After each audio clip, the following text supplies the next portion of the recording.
Okay, welcome to Thought Garden on the Air, where we explore the stories, strategies, and skills that shape the most compelling personal brands and talented professionals today. I'm your host, Alexis Quintal, CEO and owner of Rosarium. We're a personal branding and public relations firm dedicated to helping entrepreneurs, business leaders, and influencers monetize and elevate their personal brands to achieve their goals.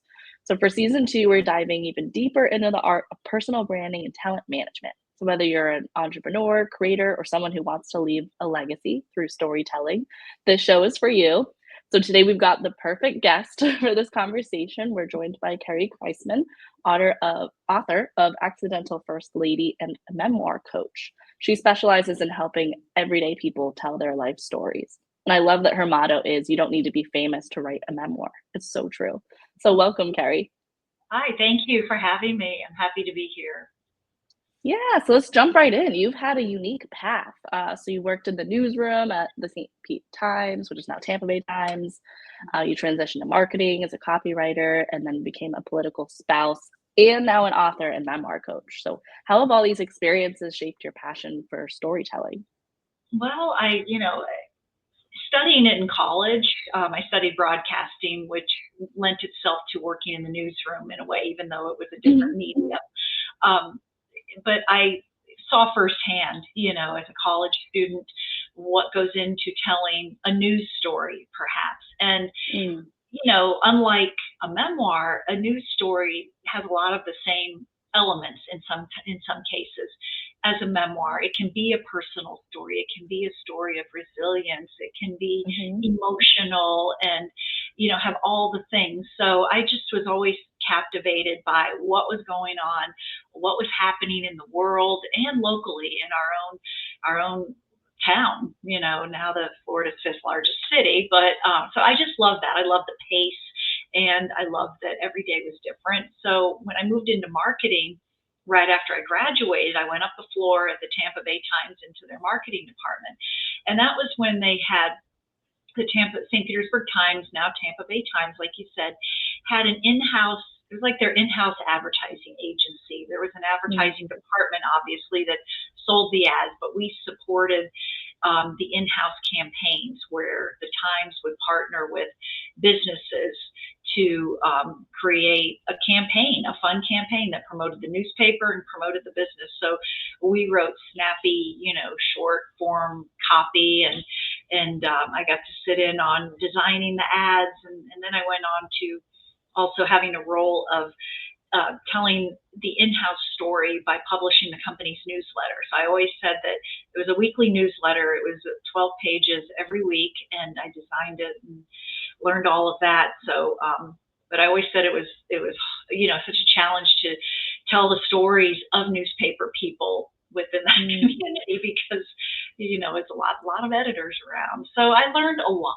That's what I'm trying to say. And when I Okay. took a step back from working professionally to raise our kids, um, for 10 years.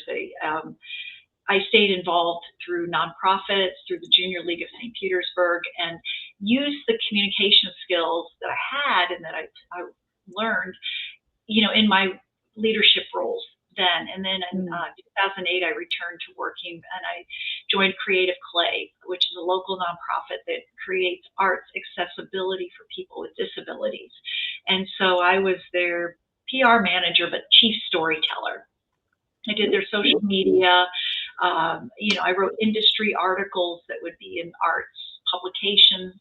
I wrote grant narratives, which is a different kind of storytelling in and of itself. But it wasn't until, well, and all throughout that time, starting in 1999, my husband got involved in politics, and it was a joint decision, but it was still something that we had never envisioned.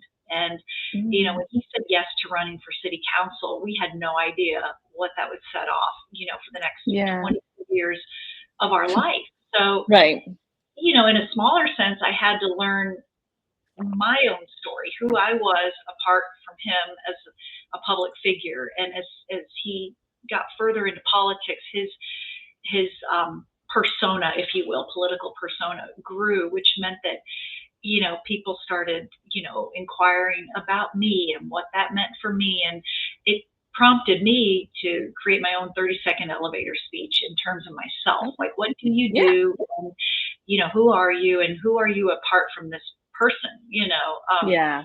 Because it's easy to make assumptions about anyone in a role, but especially a role as a woman, as the spouse or partner to a male, public figure. So people will have Hmm. their opinions that you maybe don't have an opinion, don't have a job, don't want Right. a job, or anything like that. So, or they assume that you are just a yes person.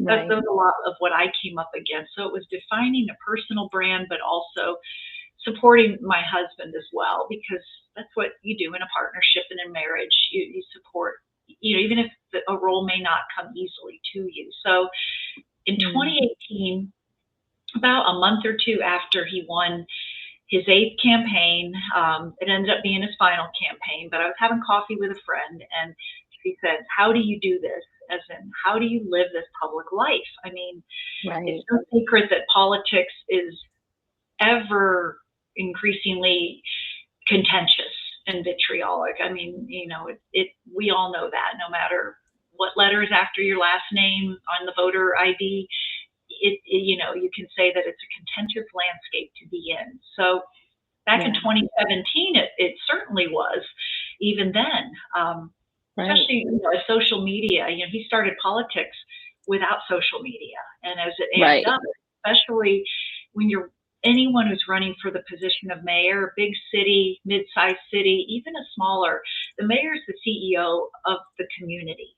So it's an elevated Mm. position by its very nature. So with that Yeah. said, everything else in our life was amped up, and people were really paying attention. The city, some factions were divided into, supporting him and supporting what ended up being his main opponent. And I think everyone could feel it. So this friend asked me, and people had started asking, but years before, nobody paid attention. Nobody asked what life was like for me. So when I gave her the honest answer that it was really stressful, and it was not an easy campaign, she's like, "You should Mm. write a book." And so, light Right. bulb, you know, and it took me, now I teach others and implore with them that their story is valuable, and Hmm. that they should tell it if they feel compelled to. But at first, I didn't believe that my story had value. So, Hmm. I will stop there for a minute, and we can continue the conversation and talk more about the Yeah. impact. Right. Because yeah, what we're gonna get into is learning a little bit about your memoir, right? Accidental First Lady, which I love the name, and it does kind of share a little bit more about, like, your behind the scenes Mhm. experience in local politics. So I'm curious to know, like, what was the most unexpected part when you were writing the story, right? Because there's sometimes it feels not different, but there's living the story and then writing it and Mhm. knowing you're gonna publicly share Right. something that vulnerable, I'm Yeah. sure was intense. Yeah. So tell us about that. Well, when I got the idea and decided I wanted to do this, I sat down and I started writing. I started organizing, but I started writing. I started making lists and kind of laying things out. And then, as I get into the writing, I start to think, wow, do I really want to tell this? Should I tell this? Does anybody care? Will Mm, anybody care? And I think that mhm. everyone who endeavors to write a memoir is going to feel that way at some point. It's natural, Yeah. and Yeah. you know, not everyone's going to care about your story, just as not everyone is going to love Harry Potter series or love Right. romance novels. It's just a fact. And if you can get past that, and you should try to write your book for an audience, but not in lieu of telling your story. Because if you try to Mhm. write it because you're writing it for someone, or to, you know, you should have an ideal reader. I'm not to say that you shouldn't, but ultimately you need to tell your story, and it is going to Mm. resonate with the people that it is meant to resonate with. It's going to Right. find the people who are meant to read it and hear your story, and understand it and see themselves in your journey. So there were lots of feelings that I had throughout this writing, but ultimately I was committed to the project. And that's what kept me going and helped me Mhm. overcome what's natural, like imposter syndrome and self Yeah. doubt. And And I think the more we can embrace that that is a natural part of the writing process, then we can move past it. Because sometimes if Right. you can't give a name to something, you don't know what it is or what might be bothering you or why you might not be doing your best work when you know that you can. And I think if you can embrace that and know that this is going to happen at times and it comes and goes, as you get close to publishing, then it becomes more of a reality. You're like, whoa, I'm going to have a book out, really? Yeah. So yeah. Yeah. Wow. Yeah. That's probably an intense process, but I think it's also almost a therapeutic process too, Mhm. right? For many So, people it is, and yeah, I wasn't screaming and going, I'm telling my story, and that kind. Because a lot of people asked, is it a tell-all? Which I hate that term anyway.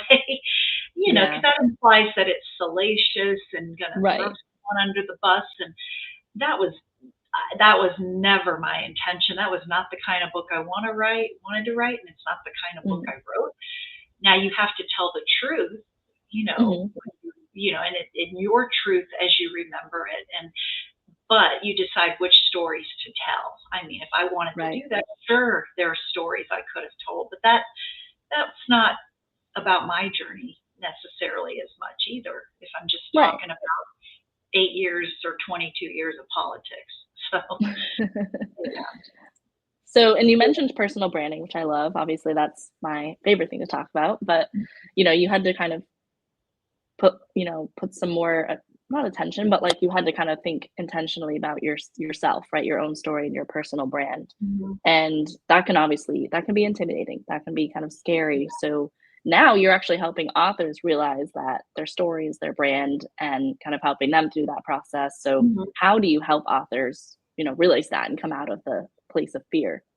I think if they can embrace what their values are, in Mm, terms of their story and how it relates, then the people who decide to buy their book, hear their story, listen to their talk if it's a public, listen to a podcast. Anyone who wants to be in their world will relate to them because they have shared their values.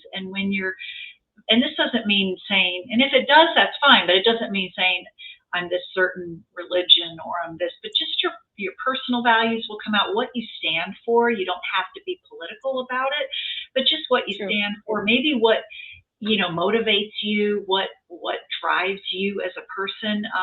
We kind of tend toward someone that we can relate to, and if we see that someone else finds peace in their morning walks as much as we do and that it impacts their entire day, we might want to stay connected to that person for that and for other reasons. But those personal values is a great way, and it breeds authenticity, and people Hmm. can see it. They know authenticity when they see it, and Right. they know when you're trying too hard, and when you say authenticity, it doesn't mean you have to share everything about your entire life, but that Right. when people hear your name or see your picture, they can say, "Oh yeah, I know who that is," and what Hmm. she believes and why I am intrigued or want to know more. Right. So Yeah, that authenticity is a big piece of it. You become more relatable, it's mhm. easier to start building relationships. Yeah. And how do you think they can also leverage that to build like credibility and connect with their audience a little bit more of like the business side of it? Well, I think because they're real and they're not trying to be something that they're not. And I think people will buy into that. I mean, I guess think of from a business sense, why do we trend towards certain products or certain Hmm. goods or something? It's because we have you can monetize yourself and your brand. If Hmm. you're trying to sell books, for example, and and Right. um, and so I think it just when you open yourself up to be vulnerable and share a little bit of who you are, it helps draw people in and draw them to you, and Yeah. it opens a conversation. It's a two-way Right. street. It's not Right. just one-sided, and because I think you have to cultivate a relationship before anyone a lot of times before anyone's going to buy from you or Hmm. just invest in what you might have to offer, whether that's Hmm. your website or your Instagram profile, or it's selling a course, Yeah. or Yeah. or your books. In my case, so. Well, so let's go back to like writing, right? And that's Mhm. you're helping authors write memoirs. What do you find is the most common roadblock, and how do you help them push through it? One of the most common roadblocks that I see is imposter syndrome, and I know I mentioned that earlier in our conversation, but believing that your story has value and believing that Mm, you are the best person to tell your story. So sure, if you don't want to write and you really dislike the process and you want to hire a ghostwriter to tell your story, there's services out there for that. But in terms of memoir, you are indeed the best person to tell your story. And if you're not, mhm, you didn't study writing in school and you didn't, maybe you didn't write professionally, it doesn't mean that you can't write, and it doesn't mean you can't learn things like how to craft a compelling narrative, how to, what the narrative arc is and why it's important, or how to write in scenes versus events. Um, mm, there's one draws you in, the other is a lift per se. So, the imposter syndrome is one of the biggest roadblocks I see. The other one is time. People, they want to write, they want to publish a book. 80% of people surveyed, and it's not an official survey, but if you ask, say they want to write a book, but few, like 3% maybe, see publication day. And that's because maybe they don't make it a priority. Maybe they don't make themselves a priority. And maybe they don't have time, but don't know how to make the time, even if that's building in just 15 minutes a day. Whether you're a morning person or not, morning is probably the best time. I mean, some of us might be night owls and maybe can do our best work at 11 o'clock.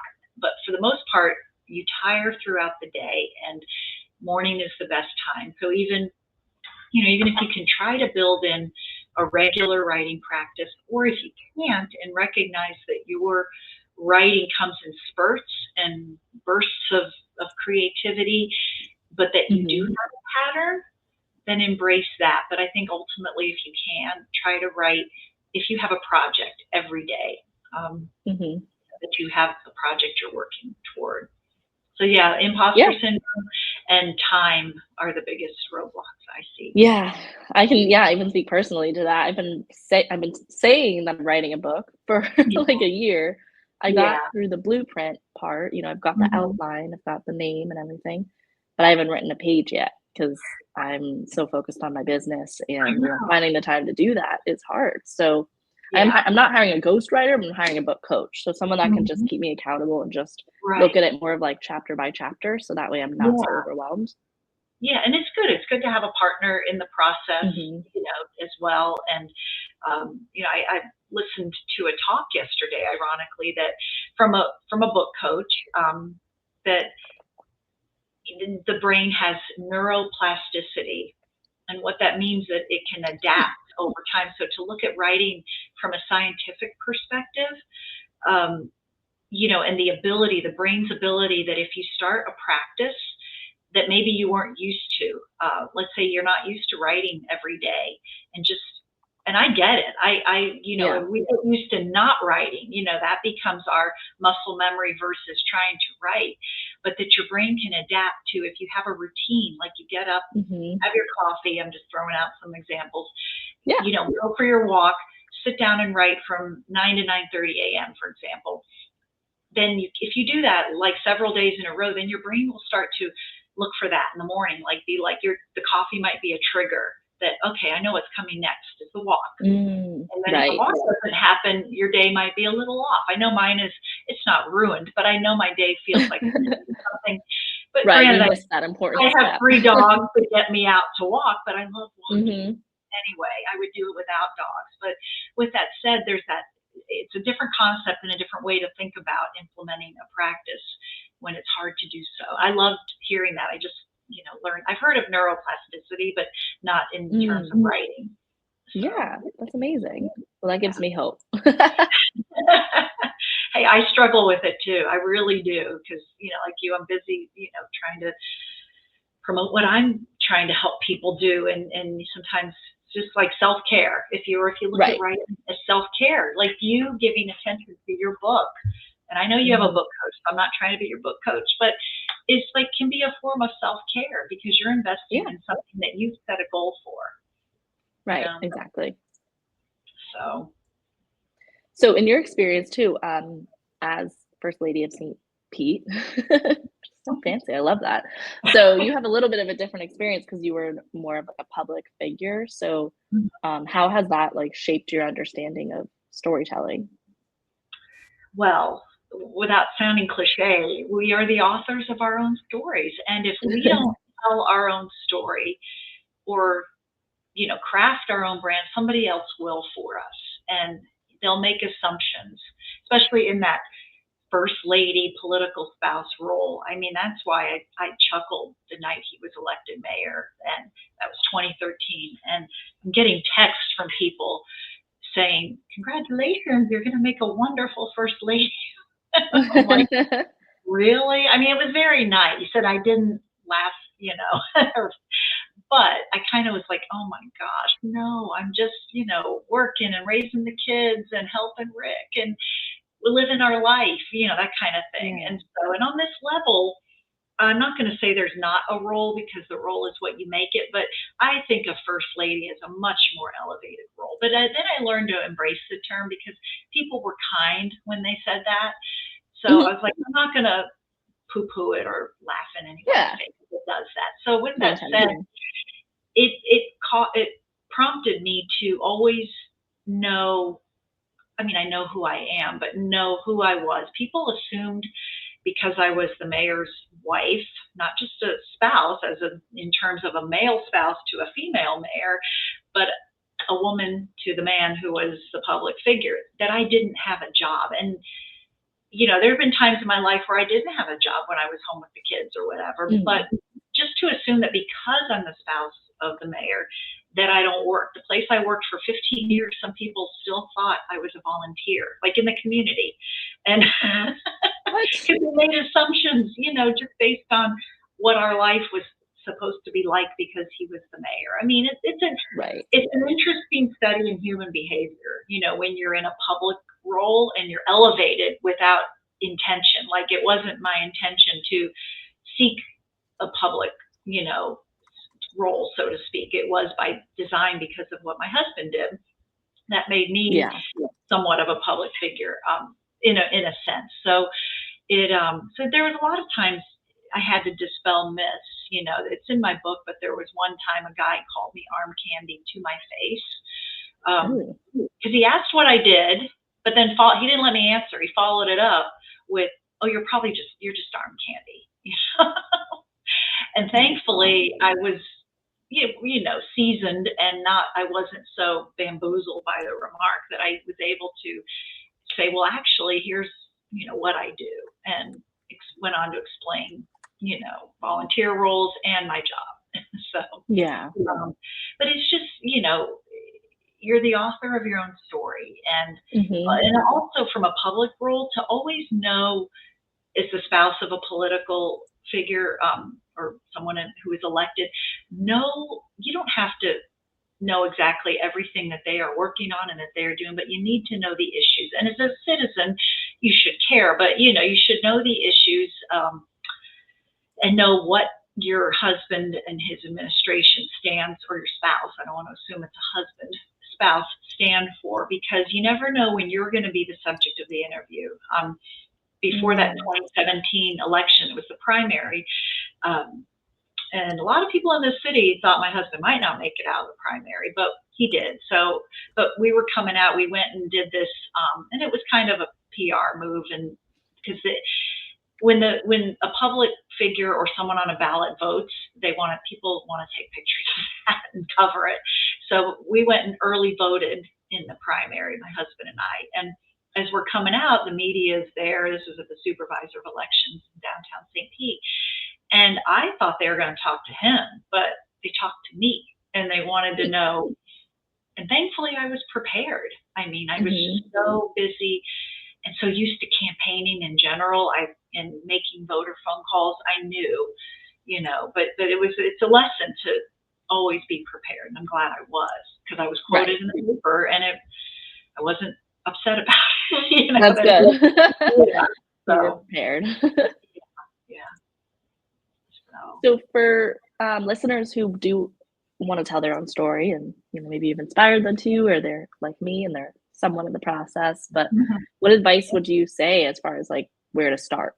What's that first step? Well, the obvious part is start writing, and decide what story you want to tell.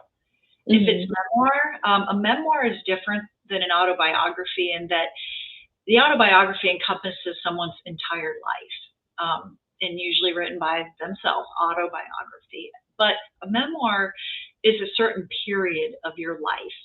It can be Mm. inspired by an event. It can encompass, let's say it encompasses your childhood. It could encompass teen years. Like me, it could encompass the years of 1999 to 2022. I mean, the book published in 2021, so end of 2021, let's say, Okay. but 22 years.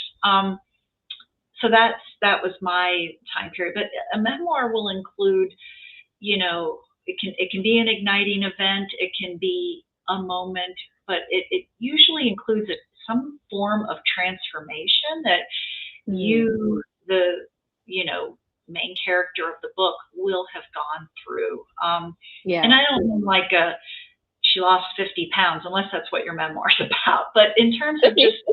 it could be, yeah. For me, it was just how I changed and defined my own brand and lived through experiences that were not unique, because they're experiences that a lot of people go through, Mhm. that we live through, but we did it in the public eye.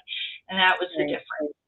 And it was in a role that I had never envisioned. There was never a conversation between my husband and I when we first met or got engaged or even first married that he wanted to be in politics. He wanted to be the mayor, in none of that. So yeah, I think that's natural for people. Our life is not linear sometimes, and we find ourselves in places that we never envisioned and roles that Mhm. may not be natural for us. He's a natural extrovert. If I had to pick, I'm more of an introvert. And so Okay. for me, that life was not the easiest all the Yeah. time. So, but I learned to enjoy it. I learned to embrace it. Um, and I learned to embrace the opportunities that came, because of public life. So what I would give as Yeah. the advice is find the story that you want to tell and seek out resources. Mhm. Writing Mhm. is pretty much a solitary act, but it doesn't have to be. I mean, you can write with a group if you want. You can bounce your work off others, which I think is something healthy to do, but pick a small group. Don't share it. It doesn't need to be shared with the masses. Yeah. And that's just my opinion, because it's going to change also. And then Mhm. sometimes too much feedback can be paralyzing as well. But find a few trusted people to share your writing with. Be open Right. to feedback, and take a class. If you are stuck, if you want that camaraderie or the feeling that you're not going through it alone, invest in Mhm. yourself and take a class. Whether it's in person or online. Find that class that speaks to you and gives you what you might be looking for.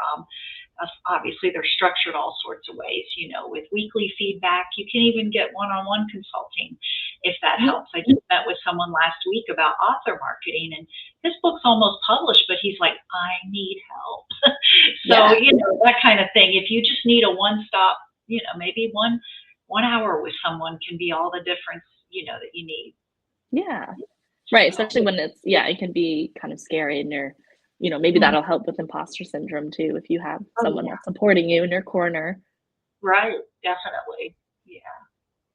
So So where can our listeners connect with you if they wanna learn more or, get yeah, be well, in your I have network? yeah, I have my website. It's kerrykriseman.com, and I'm on Instagram at make.memoir.magic. So it's make memoir magic, periods between the words.